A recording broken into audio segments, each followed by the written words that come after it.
வாழ்க நலம். இன்னைக்கு பார்க்க போகிறது என்னென்னா கருந்துளசி. துளசியில் நிறைய ரகங்கள் இருக்குது. அதில் கருந்துளசியை பற்றி பார்க்க போகிறோம். இந்த கருந்துளசி மருத்துவத்துக்கு அதிகமாக பயன்படுது. அதை தாண்டி நமக்கு வாழ்க்கைக்கு நம்மளுடைய சராசரி விஷயத்துக்கு எதுக்கெல்லாம் பயன்படுதுன்றதை பார்க்க போகிறோம். அதுக்கு முன்னாடி ஒரு விஷயம் என்னென்னா, வாழ்க்கையில் எத்தனையோ விஷயங்களை நம்ம வாழ்நாள் முழுக்க செய்துட்ருக்குறோம். ஆனால் புண்ணியங்களை எப்படி சேர்க்குறோங்கிறது பண்ணுறோமான்னு தெரியல. ஈஸியாக புண்ணியம் சேர்ப்பது எப்படி? ஒன்றும் இல்லை. நம்ம எங்கேயாவது வெளியில் போய்கிட்டு இருக்கும்போது யாராவது இறந்தவங்களை தூக்கிட்டு போகிறாங்க அப்படின்னா அது யாருன்னு நமக்கு தெரியாது.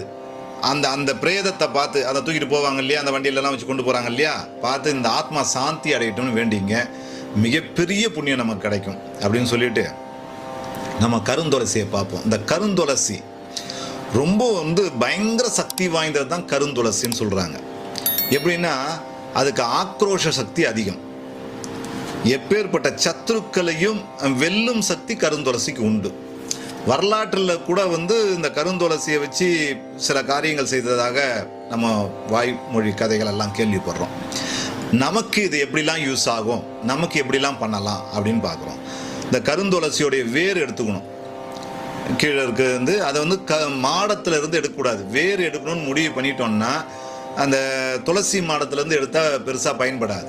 அதனால் செடி வளர்ந்துருக்கோம் இல்லையா, அங்கேருந்து இந்த வேர் எடுத்துக்கணும். வேர் எடுத்து அந்த வேரோட செப்பு, ஏதாவது காப்பரில் இருக்கக்கூடிய பழைய காயின் இல்லைன்னா ஏதாவது ஒன்று நமக்கு ஒரு ஒரு பிட்டு மாதிரி எதனா எடுத்துக்கணும். ஒரு 5 பைசா 10 பைசா மாதிரி ஏதாவது ஒரு காப்பர் தயார் பண்ணிக்கணும். இந்த ரெண்டுத்தையும் ஒன்றா எடுத்து நல்லா கட்டி வாகனங்களில், நம்ம காரு லாரி இது மாதிரி வாகனங்கள் வச்சுருக்குறோம் இல்லையா, இந்த மாதிரி வாகனங்களில் கட்டிட்டோம்னா விரயத்தை குறைக்கும். வண்டி நிறைய செலவு வச்சுக்கிட்டே இருக்குன்னு சொல்கிறோம் பாருங்க, அந்த விரயத்தை குறைக்கும். அதாவது கருந்துளசியோடைய வேரை எடுத்து அதில் அதாவது தைலம் செய்து, அந்த காலத்தில் நான் சொல்கிறேன், அதில் தைலம் செய்து அந்த தைலத்தை தேரில் பூட்டுவாங்களாம். இந்த தேருக்கு நம்ம ராஜாக்கள்லாம் போவாங்க இல்லையா, அப்போ அந்த தேருக்கு பயன்படுத்துவாங்களாம். அந்த மாதிரி இருக்குது. நம்ம அதை வேற எடுத்து இந்த காப்பரோட சேர்த்து வண்டியில் கட்டினோம்னா விபத்துக்களை குறைக்கும். அதே நேரத்தில் விரயத்தை குறைச்சிடும்.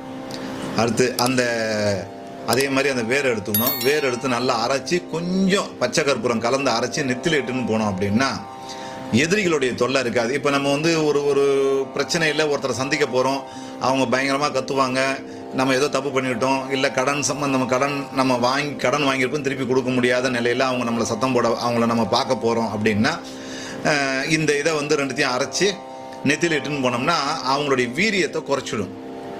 அதாவது வெட்டவே ஒருத்தன் வரான் அப்படின்னா அவன் திட்டிட்டு போவான். அப்படி அவ்வளோ அளவுக்கு அது மாற்றத்தை உருவாக்கும்.